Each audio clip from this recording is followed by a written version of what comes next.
So welcome back to another week's analysis behind the news. Today we're going to focus on one issue that is not only burning up the mainstream media, but social media as well. Unfortunately, it's not about presidential politics or what latest Hillary Clinton email has been found. Rather, it's a much more serious subject. It's about the war against law enforcement. With the recent attacks on police, as well as the violent protests in Baltimore and Ferguson, it looks as though hysteria is being whipped up by no less than 14 well-funded groups who received about $33 million from the George Soros-led Open Society Foundation. These groups sent members to these protests, and it's some of these members that were recently caught on video during a march at the Minnesota State Fair chanting, "Pigs in a blanket, fry 'em like bacon." Now with the execution of a Texas sheriff's deputy, Wisconsin's Milwaukee County Sheriff David Clark responded by saying that last December, war had been declared on American police officers led by President Obama and his Department of Justice. Clark went on to say that it is now open season on law enforcement. He specifically mentioned the Black Lives Matter movement that he renamed the Black Lies movement, and has been strenuous in denouncing their rhetoric. A similar incident occurred in New York last year in which CBS News reported that racial tension and anti-police sentiment were prevalent.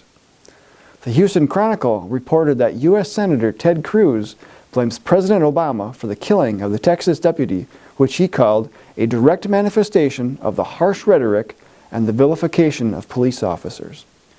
Unfortunately, many concerned Americans, including some law enforcement officials, are calling upon the federal government to do something.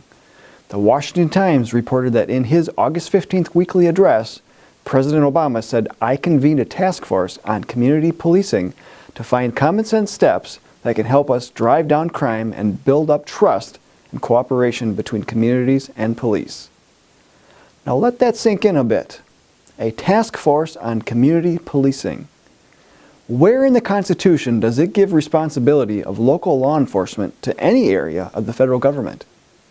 I'll save you some work by answering it doesn't. For those of you who have seen our 1966 documentary, Anarchy USA, recall the opening scene of an angry black activist discussing how violence was going to be rained down upon white people. The date of that footage was August 12, 1965. Now, just over 50 years later, history seems to be repeating itself. Or is it being purposely driven in that direction? Our documentary exposed how far-left and communist groups were working together to foment violence. Their plan was to, 1, divide the people, get them fighting among themselves rather than a true and common enemy, tyranny. Remember, we are in a battle of liberty versus tyranny.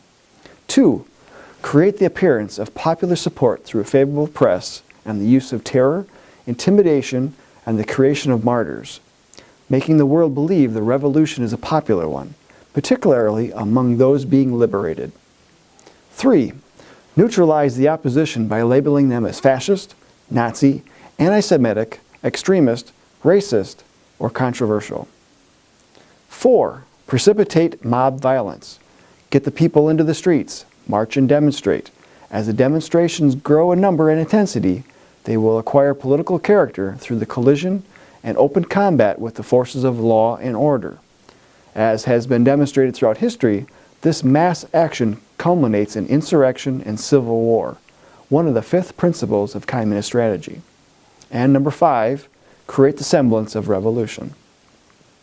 The documentary also demonstrated how this plan was to be carried out, including pressure from above, which is the President and Congress pushing a legislative agenda, and then pressure from below, which are the people in the streets who are funded by large donors protesting about a specific injustice and calling upon government to just do something.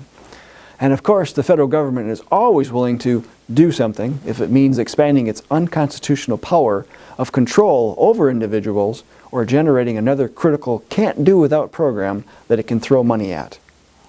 It's that same pressure from above and pressure from below strategy that we see being used today. The goal that our power-starved and money-hungry federal government has is to take control of our local law enforcement, including our local police and county sheriffs. And why would this be? Recall that police and sheriffs are accountable to their local communities. They serve and draw their pay from these local communities. If this were to change, where they would be receiving pay from the federal government, then their allegiance would change from one of serving local communities to serving and following the directives of the federal government. In a republic form of government, that is awfully dangerous. The police would then become a national police. For all intents and purposes, America would become a police state, even much more so than what has been happening so far. The hallmark of tyranny is a national police force. After all, in a republic, the bulk of power rests with the states, the people, as defined by the Constitution. Sheriffs and local police are an added safety layer that is supposed to protect the people from a tyrannical federal government. However, this only occurs when law enforcement is accountable to local communities. The John Birch Society has pointed this out for 50-some years. The takeover of our police has been an ongoing issue. It occurred in the 1960s, and it is occurring now. Our Support Your Local Police and Keep Them Independent Action Project exposes this truth and works with local police to keep them independent of the federal government. We need your help now more than ever to protect the law enforcement system that not only safeguards us, but our republic as well. We encourage you to learn more and to start a Support Your Local Police committee in your area. Go to jbs.org to learn more, as well as read our newest special issue of the New American magazine that goes into much more depth about this subject. That issue will be coming out early next week. And until next week, we'll see you then.